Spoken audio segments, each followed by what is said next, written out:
దేవుని నామానికి మహిమ కలుగును గాక. మన ప్రభు అయిన క్రీస్తు నామములో మీ అందరికీ కూడా వందనాలండి. మరి ఈరోజు దేవుడు ఇటు రీతిగా మనకిచ్చిన ఆయుష్కాలం ఆరోగ్యం బట్టి దేవాది దేవుని స్తుతిద్దాం, ఆరాధించుకుందాం, అలాగే జ్ఞాపకం చేసుకుందాం వాక్యం ద్వారా. దేవుడికి మహిమ కలుగును గాక. మరి వాక్యంలోకి వెళ్ళే ముందు ఒక చిన్న మనం ఏంటంటే, మా జీసస్ బ్లెస్సింగ్ అని మా ఛానల్ని ఇంకా ఎవరైనా సబ్స్క్రైబ్ చేసుకోలేకపోతే దయచేసి సబ్స్క్రైబ్ చేసుకోవాల్సిన ప్రభు నామములో కోరుకుంటున్నాను. అలాగే వాక్యాన్ని లైక్ చేయండి, షేర్ చేయండి. దేవుడు మిమ్మల్ని దీవించుగాక. ఆమేన్. ఈరోజు వాక్య సందేశం మనం చూసినట్లయితే దేవుని దర్శనము లేక దేవుడు మాట్లాడుట. దేవుని స్తోత్రం కలుగునుగాక. హల్లెలూయా అన్న అంశం మీద వాక్యాన్ని మనం నేర్చుకుందాం. వాక్యులకు వెళ్ళే ముందు ప్రార్థన చేసుకుందాం.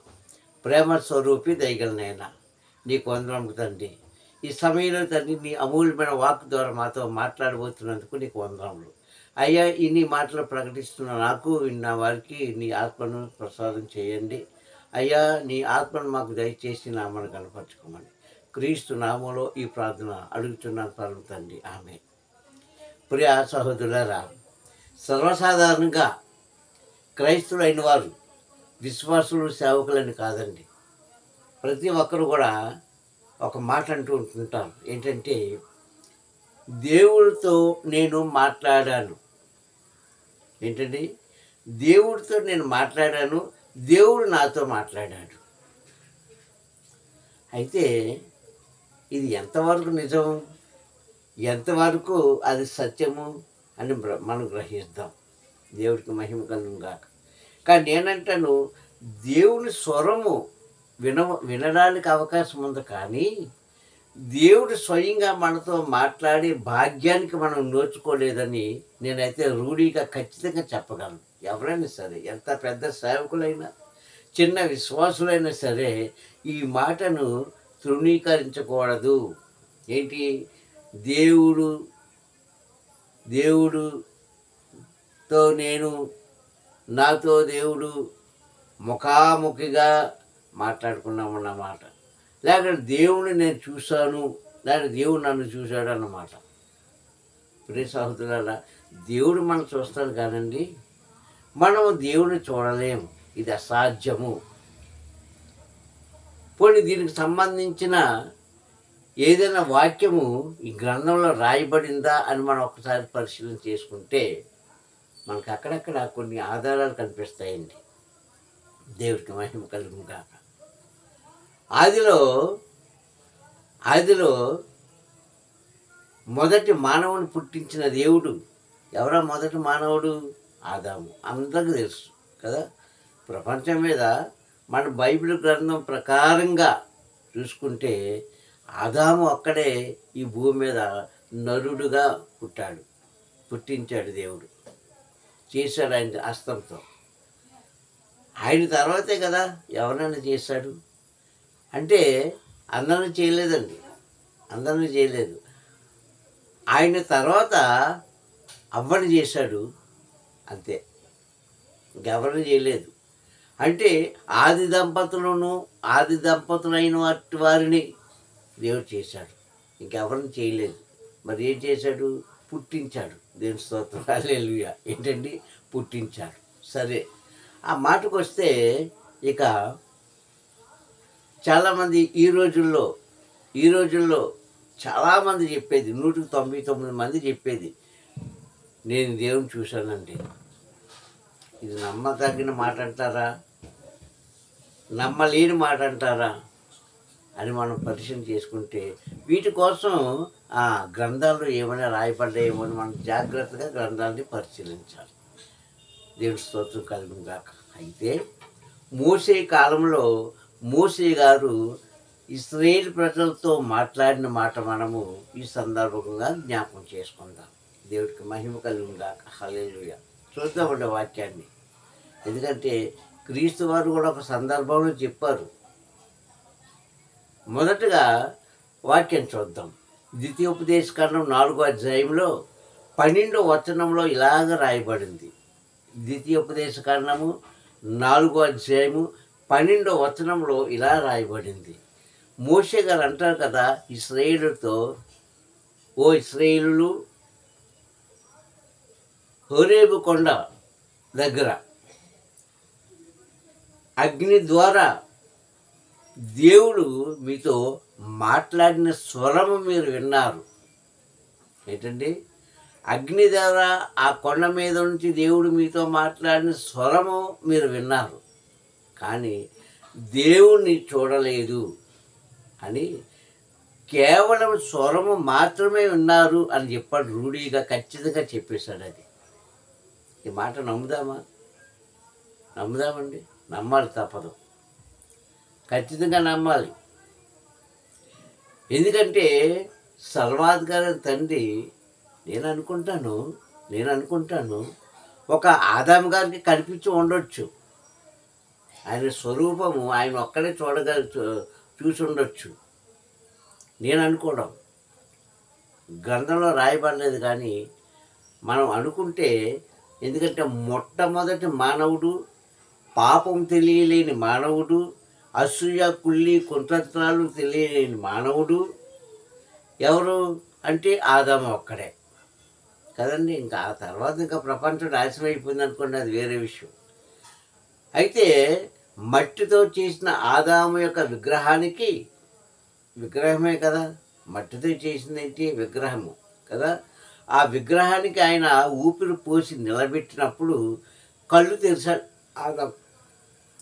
కళ్ళు తెరిచిన వెంటనే దేవుని యొక్క స్వరూపాన్ని చూసే అవకాశం ఆదాముకు ఉండొచ్చు. అది కూడా నేను చెప్పేది అనుమానమే, ఉండొచ్చు, బహుశా చూడొచ్చు కూడా, చూసే అవకాశం కూడా ఉంది అక్కడ కళ్ళు తెరిచిన వెంటనే. ఇక ఆ తర్వాత మానవుడికి దేవుని చూసే అదృష్టమే లేదు. మాట్లాడే ధన్యత పొందుకున్నాడు, కానీ చూసే ధన్యత లేదు. ఎందుకంటే విశ్వాసకు తండ్రి అయినటువంటి ఎవరైనా అబ్రహం గారు, ఆయనతోనే మేఘార్హుడై మేఘం నుంచి మాట్లాడినట్టుగా వాక్యం ఉంది అక్కడ కదా. అలాగే ప్రవక్తలందరితో మేఘ స్వరూపుడే మాట్లాడాడే తప్ప స్వరూపాన్ని చూపించలేదు. ఆఖరికి మహాప్రవక్త అయిన శరీరంతో వెళ్ళిపోయిన ఆనుకు గారికి కానీ లేక ఏలే గారికి కానీ స్వరూపాన్ని చూపించినట్లుగా ఎక్కడా రాయబడలేదు. నేను ఎందుకు చెప్తుందంటే, ఈరోజు చాలామంది చెప్పే మాట ఇదే, నేను దేవుని స్వరం విన్నాను, దేవుడు నాతో మాట్లాడాడు, అంతవరకు ఓకే, నో ప్రాబ్లం. దేవుని నేను చూశాను అన్నవారు చాలామంది ఉన్నారు, స్త్రీలు కానీ పురుషులు కానీ, అంటే బోధించేవారు కానీ విశ్వాసులు కానీ. అది ఎంతవరకు నిజమంటే లేఖనం చెప్తుంది, కానే కాదు. అందుకే ద్వితీయోపదేశకాండం 4వ అధ్యాయము 12వ వచనం చెప్పాలన్నమాట.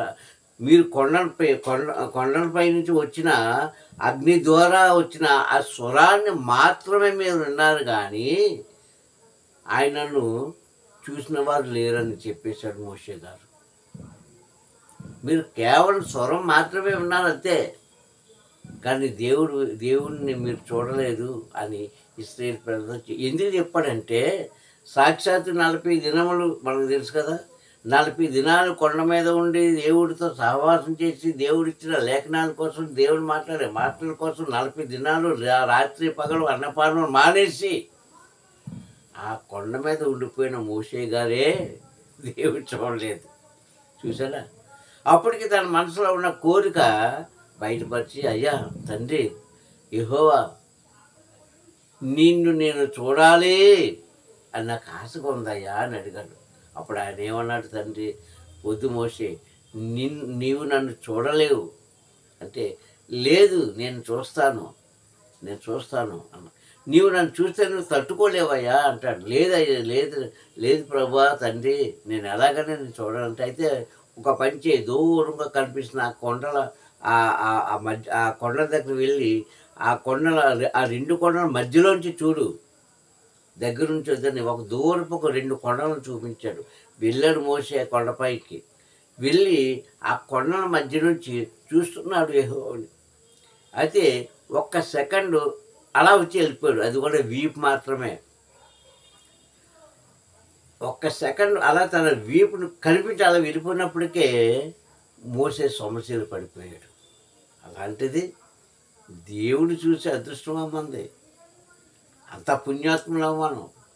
చెప్పండి మీరు, చెప్పండి. ఎందుకంటే ఈ మధ్యకాలంలో మనం చూస్తుంటాం కదండి, టీవీలో కానీ అలాంటి ఇంట్లో కానీ ఆలయాల్లో కానీ దేవుడితో మాట్లాడాను. ఓకే, దేవుని చూశాను, ఇప్పుడే దేవుడిని నాకు కనిపించాడు అన్న మాట మాత్రము ఈ లేఖనాలను మనం పరిశీలన చేస్తే తప్పే అనిపిస్తుంది. కనిపించడండి, దేవుడు కనిపించలేదు. అయితే ఎలా కనిపించాడు? శరీరధారి అయి 2000 సంవత్సరాల క్రితం శరీరధారి అయి యూదుల కాలంలో క్రీస్తు రూపంలో పసికందుగా ఈ భూమి మీదకి వచ్చాడు దేవుడు. భూమి మీదకి వచ్చి అప్పుడు శరీర ఆకారాన్ని చూసారే కానీ ఆత్మ ఆకారాన్ని వారు ఎవరో చూడలేదు. చూసారా? ఒక దగ్గర చూసారు శిష్యులు. ఎక్కడ? గలీ ప్రాంతం నుంచి వేరే ప్రాంతంలోకి వెళ్తుంటే పడవలో, అదే దోణి వెళ్తుంటే సముద్రం మీద అలలు వచ్చినప్పుడు ఆ సముద్రం నుంచి నడుచుకుంటూ రావడం చూసారు శిష్యులు కదా. చూసి ఏమన్నారు? తండ్రి నీవే అన్నారా? భూతం దేవని భయపడిపోయారు వాళ్ళు ఆయన రూపాన్ని చూసి. ఏమండి? కాన్పురి సహోదరులారా, దేవుని స్తోత్రం కలుగుగా. మానవునికి దేవుని చూసి అదృష్టం లేదు అనడానికి ఈ లేఖనాలు ఆధారంగా ఇక్కడ ఉంటున్నాయి. అంతేగాని ఇదేదో స్వయంగా కల్పించి చెప్పిన లేఖనం మాత్రం కాదు. అందుకని అంటున్నాడు, మీరు ఆ అగ్నిలోంచి వచ్చిన స్వరాన్ని విన్నారు కానీ ఆయన రూపాన్ని చూడలేదు. కేవలము స్వరం మాత్రమే ఉన్నారని ఖచ్చితంగా ద్వితీయోపదేశ కాండంలో మోషే చెప్పిన మాట. అలాగే మోషే గారు కూడా చూడలేదు. ఎక్కడ చూశాడు ఆయన? మండుతున్న అగ్నిపదం చూశాడు, నిర్గమాకాండం 3వ అధ్యాయంలో. అది మనకు అందరికీ తెలుసు కథే కదా, చరిత్ర. మండుతున్న అగ్నికొండను చూశాడే కానీ అందులో నుంచి మాటలు రావడం విన్నాడే కానీ స్వరూపం చూడలేదు. అంత మహాభక్తులకే దేవుడి మాటను జవ దాటకుండా ఖచ్చితంగా నడిపించిన వారికే దేవుడు కనిపించలే కదా. నీకు నాకు ఎక్కడ కనిపిస్తాడండి? ఎక్కడ మాట్లాడతాడండి? ఎక్కడ కనిపించాడండి? చెప్పండి. ఇది ఎంతవరకు న్యాయము, ఎంతవరకు అన్యాయము? కానీ ఈరోజు మభ్యపెట్టిన మాటలో మనం పడిపోతున్నాం. దేవుడు ఇప్పుడైనా కనిపించాడయ్యా, కనిపించి ఇలా చేయమని చెప్పాడయ్యా అంటే, అయ్య బాబు, అయ్యగారు, అమ్మగారు, మీరు ఎంత అదృష్టవంతులండి, దేవుడు మీకు కనిపించాడు. నాకు కనిపించలేదయ్యా, నాకు కనిపించలేదమ్మా అని మనం దిగాలు పడిపోతాం. ఎవరికి కనిపించడు. క్రీస్తు వారు కూడా ఆయన సువార్త చేసిన దినాల్లో శిష్యులు అడుగుతారు, 12 మంది శిష్యులు, అయ్యా దైవ కుమారుని అంటున్నావు, పరమ తండ్రి అంటున్నావు, నా తండ్రి అంటున్నావు, ఆ తండ్రిని మాకు ఒకసారి చూపించవా అంటే ప్రభు ఏమన్నాడండి? యేసుక్రీస్తు ప్రభు వారు, మీరు నన్ను చూస్తున్నారు కదా, నా మాటలు వింటున్నారు కదా, మీరు నన్ను చూస్తున్నారు కనుక నా తండ్రిని చూసినట్లే అని అక్కడ ఏమంటాడంటే, ఏ తరంలో కూడా ఏ మనిషి నా తండ్రిని చూసిన వాడు లేడు అని చెప్పేశాడు. మరి ఇప్పుడు ఎవరి మాట నమ్ముదాం?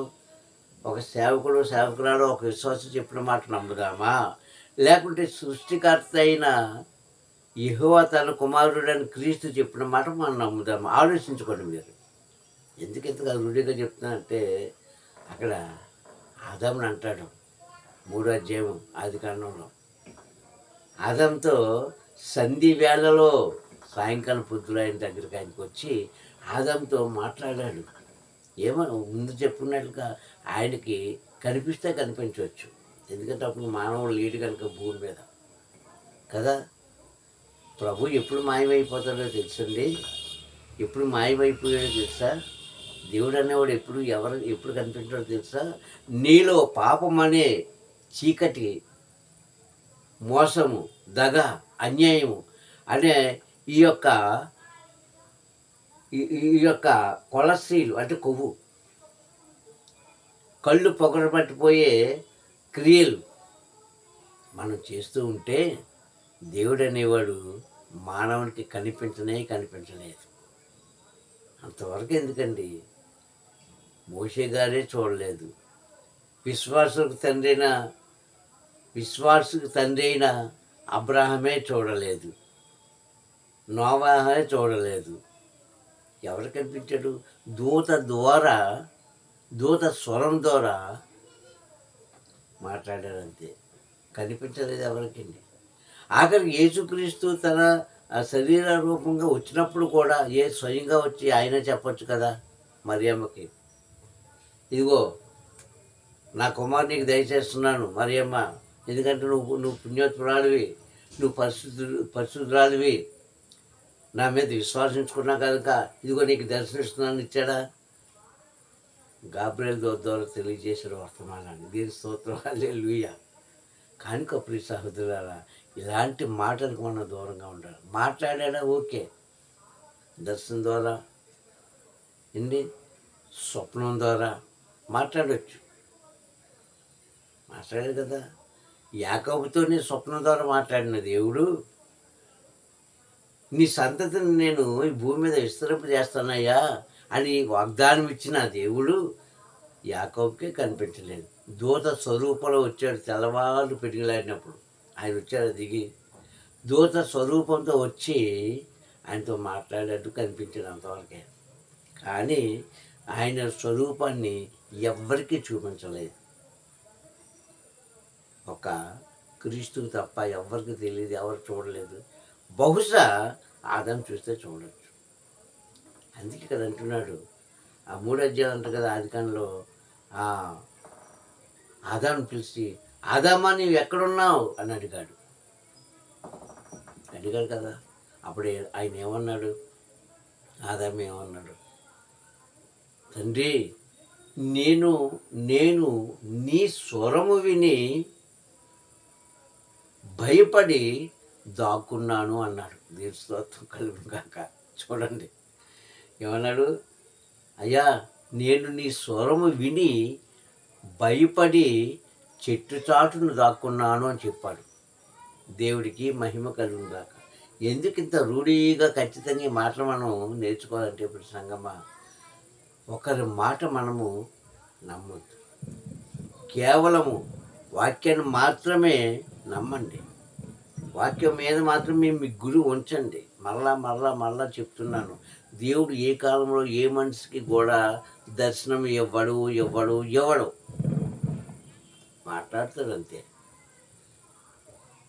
మాట్లాడతాడండి. ఈరోజు ఎలా మాట్లాడుతున్నాడు? ఆ రోజుల్లో అగ్ని రూపంలోను, మేఘాల రూపంలోను, పావుల రూపంలోను వచ్చి మాట్లాడాడు కదా. దూతల రూపంలో వచ్చి మాట్లాడాడు. కానీ గాడిద రూపంలో కూడా, గాడితో కూడా దేవుడు మాట్లాడించాడు. మనకు తెలుసు కదా బిలాం కాలంలో. అయితే ఇప్పుడు ఎలా మాట్లాడుతున్నాడు అంటే, కేవలం వాక్యం ద్వారానే మనతో మాట్లాడుతున్నాడు అంతేగాని స్వయంగా అబ్రహామారా, మోషేరా, యాహోను గారు రండి, దేవుడి గారు రండి, నేను మీతో మాట్లాడి మీటింగ్ కట్టాలని అక్కడ అనలేదు. మరి ఎందుకండి మాట్లాడండి? ఎందుకని చెప్పండి?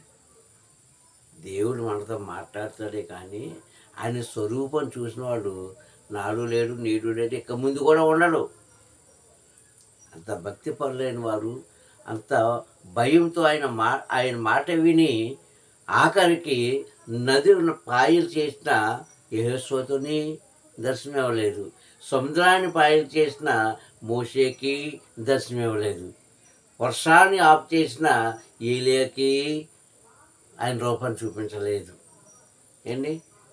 సూర్యచంద్రులు ఆపిన యెహోషువకి ఆయన రూపాన్ని చూపించలేదు. మీరు నేనంత డ్రాప్ట్రైల్, మనం ఎంతటోళ్ళమండి దేవుని యొక్క రూపాన్ని చూడడానికి. అంత పవిత్రమైన మన దేహం అంత పవిత్రమైనదా? మన కళ్ళు అంత పుణ్యం చేసుకున్నావా? ఆలోచించండి ఒకసారి. మీరు చెప్పుడు మాటలను నమ్మి మీ భక్తి జీవితాన్ని వేరొక మార్గంలోకి మళ్లించుకోవద్దని ప్రభునామంలో మిమ్మల్ని కోరుకుంటున్నాను. ఓ క్రైస్తవులారా, వినకండి. అలాంటి మాటలు వినకండి. మాట్లాడాడు ఓకే, స్వప్నం ద్వారా మాట్లాడాడు అది ఓకే, దర్శనం ఇచ్చాడు అది ఓకే. దర్శనం కూడా ఎలాగిస్తారనుకుంటున్నారేమో చూడండి. మనం మేలుకొని ఉండేటప్పుడు ఒక సంఘటన ఏదైనా జరుగుతుంది, అది మంచిది కావచ్చు, చెడుది కావచ్చు. మనం పండుకునేటప్పుడు అదే మన బ్రెయిన్లో ఉంటుంది కనుక, మన ఆలోచనలో ఉంటుంది కనుక అలాగా ఆ రూపాన్ని మనం చూస్తుంటాం. ఉదయం లేచి ఆమె నా కళ్ళలోకి వచ్చిందండి, ఆయన నా కళ్ళలోకి వచ్చాడండి అని మనం చెప్పుకుంటుంటాం.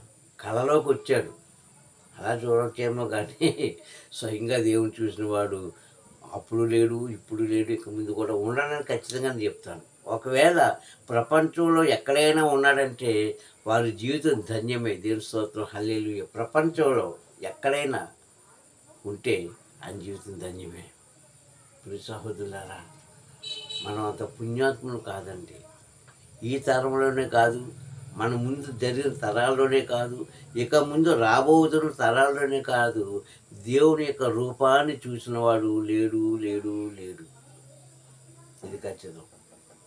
కనుక లేఖనం చెప్తుంది, లేఖనం మాట్లాడుతుంది ఇక్కడ. ఆయన అంటున్నాడు, ఆ కొండల మధ్య నుంచి అగ్ని ద్వారా వచ్చిన స్వరాన్ని విన్నారే కానీ ఓ ఇశ్రాయేలులారా, స్వరాన్ని విన్నారే కానీ ఆయన చూసిన వారు లేదు. కేవలము ఆ మాట అండర్లైన్ చేసుకోండి. ద్వితీయోపదేశకాండం 4:12 కేవలము స్వరము మాత్రమే విన్నారు, అంతే. మరి రూపరేఖ చూశారు. కావున ప్రియ సహోదరులారా, మీ భక్తి జీవితాన్ని లేనిపోని మాటల ద్వారా వ్యర్థపరచుకోవద్దు. ఎవరో చెప్పిన మాటలు నమ్మి ఈ వాక్యాన్ని, ఉన్న వాక్యాలను మీరు మభ్య పెట్టవద్దు. జాగ్రత్త ప్రియ క్రైస్తవులారా, జాగ్రత్త. ఆకాశంలో కొన్ని చిహ్నాలు కనిపించవచ్చు. చిహ్నము అంటే గుర్తులు తప్ప యెహోవా నేను ఎలా ఉన్నాను, యేసుక్రీస్తు నేను ఎలా ఉన్నాను అని కనిపించడానికి అంత పుణ్యాత్మం కాదు. నేను చాలాసార్లు చెప్తూ ఉంటాను, ఆనాడు అంటే 2000 సంవత్సరాల క్రితం ఉన్న ప్రతి మనిషి అంటే యేసుక్రీస్తుని శరీరంతో చూసిన వాళ్ళందరూ కూడా పుణ్యాత్ములే ఖచ్చితంగా. ఎందుకంటే ఈరోజు నువ్వు చూడలేదు, నేను చూడలేదు. ఎందుకంటే ప్రియ సంగమా, ఆదిలో మనం లేము, అంతవరకు మనం ఉండం. మధ్యలో వచ్చాం, మధ్యలో వెళ్ళిపోతాం. ఇది ఖచ్చితమని చెప్పడానికి వీలు లేదు. కొన్ని వందల సంవత్సరాలు జరిగిపోయే కానీ సృష్టికర్తని యెహోవాను చూసిన వాడు లేడు అని రూఢిగా చెప్పగలను, వాక్యం ద్వారానే. కావున ప్రియ సహోదరులారా, తప్పుడు ప్రసారాలకు మీ మనస్సులో చోటు ఇవ్వకండి. అందుకే యోహాను పత్రిక మూడో పత్రికలో అందులో ఒకే ఒక అధ్యాయం ఉంటుందండి. 3వ పత్రిక యోహానులో 9వ వచనం అంటారు కదా, ఇట్టి బోధన ఎవడైనా తేకుండా ఉండిన ఎడల అట్టి వారిని మీ ఇంటికి రానియొద్దని చెప్పేస్తుంది అక్కడ. ఏంటి? ఇట్టి సత్బోధను మీకు చెప్పకుండా ఉండి లేనిపోని మాటలు చెప్తే అలాంటి వారితో మీరు శుభం అని చెప్పొద్దు, ప్రైజర్ బ్రదర్, ప్రైజర్ సిస్టర్ అని చెప్పొద్దు. అలా చెబితే వారి చెడ్డ క్రియల్లో మీరు కూడా పాలుపంతులు పంచుకుంటారండి. 3వ యోహాను సువార్తలో 9వ వచనము 10వ వచనంలో ఈ మాటలు ఖచ్చితంగా రాయబడ్డాయి. ఎలాంటి బోధ? కలుషితమైన బోధ. ఈరోజు అదే జరుగుతుంది అనుకోండి. చాలామంది విశ్వాసం కూడా దానికే శిరస్సు ఉంచేస్తున్నారు. జాగ్రత్త ప్రియ సంగమా, కలుషితమైన బోధకు, కల్పతమైన కథలకు శిరస్సు వంచకండి. విమర్శలోకి మనం వెళ్ళినప్పుడు, అంటే చనిపోయిన తర్వాత మన ఆత్మను మధ్యాకాశంలోకి వెళ్ళినప్పుడు అక్కడ తప్పు చేసిన వారి వల్ల శిరస్సు తలదించుకోవాల్సిన అవసరం వస్తుంది. జాగ్రత్త. అందుకని అంటున్నాడు, ఇట్టి బోధన ఎవరన్నా తేకుండా వచ్చిన వేళ వారికి శుభమని చెప్పొద్దు, నీ ఇంట్లోకి ప్రవేశం అని చెప్పొద్దు. అలా చెప్పి వారి మాటలకు మీరు లొంగితే వారితో పాటు వారు చేసిన పాపాలు కూడా పాడు పంతులు పంచుకున్నవారు అవుతారు అని ఖచ్చితంగా యోహాను 3వ పత్రికలో 9వ వచనంలో చెప్పబడిన మాట మనం జ్ఞాపకం చేసుకోవచ్చుగా ప్రభు నామమున మిమ్మల్ని కోరుకుంటున్నాను. కావున ఓ క్రైస్తవులారా, కాలం వెళ్ళిపోతుంది. ఎవరికి? నీకు నాకు ఇచ్చిన ఆయుష్ కాలం తరిగిపోతుంది. ఇక్కడి నుంచైనా నిజాన్ని తెలుసుకోండి. నిజమైన వాక్యానికి శిరస్సు ఉంచండి. అంతేగాని కల్పనా కథల వైపు మాత్రం మీరు శిరస్సు ఉంచారా?